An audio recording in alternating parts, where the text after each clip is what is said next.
রাহমাতুল্লাহি ওয়া বারাকাতুহু। রমজান মাস চলছে। রমজান মাসের গুরুত্বপূর্ণ আমল হলো রোজা রাখা। তার সাথে সাথে আরেকটি গুরুত্বপূর্ণ আমল হলো তারাবির নামাজ পড়া। আমাদের সমাজে তারাবির নামাজের 4 রাকাত পর পর একটা দোয়া প্রচলিত আছে, যেটা তারাবির নামাজের দোয়া হিসেবে পরিচিত। ওই 4 রাকাত পড়ার পরে একটু সময় মানুষ বসে থাকে। ওই সময় কেউ যদি মনে করে যে আমি সূরা ইখলাস কয়েকবার পাঠ করব, কোনো সমস্যা নেই। সূরা ফাতিহা কয়েকবার পাঠ করবেন, কোনো সমস্যা নেই। দরুদ শরীফ পাঠ করবেন, কোনো সমস্যা নেই।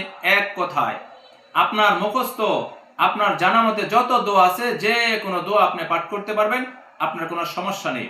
আবার আপনি বসে সুবহানাল্লাহ, আলহামদুলিল্লাহ, আল্লাহু আকবার, লা ইলাহা ইল্লাল্লাহ এই জাতীয় জিকিরও করতে পারেন, অথবা নীরবে বসে থাকেন, কোনো সমস্যা নেই। আবার যদি প্রচলিত যে দোয়া আছে এটা পড়েন, তাও নিয়ে কোনো সমস্যা নেই। আমাদের সমাজে যে প্রচলিত যে দোয়াটা আছে, যদি কেউ পড়তে চায় পড়তে পারবেন, পড়লে কোনো বাধা নেই। আর না পড়লেও কোনো জোর জবরদস্তি নেই যে পড়তেই হবে।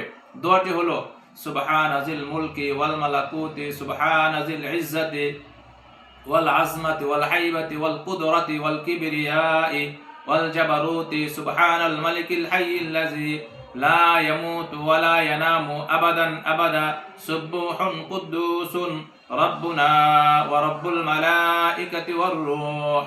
প্রিয় ভাইয়েরা, যাদের পক্ষে সম্ভব এই দোয়া পড়বেন, অথবা যে কোনো দোয়া পড়তে পারেন। এই দোয়ার ব্যাপারে কোনো বাধ্যবাধকতা নেই। প্রিয় ভাই ও বোনেরা, ভিডিওটি প্রথমত সাবস্ক্রাইব করুন, তার সাথে সাথে শেয়ারের মাধ্যমে দাওয়াতের নিয়তে, আমলের নিয়তে অন্য ভাই পর্যন্ত পৌঁছে দিন। নাসরুম মিনাল্লাহি ওয়া ফাতহুন করিব ওয়া বাশশিরিল মুমিনিন।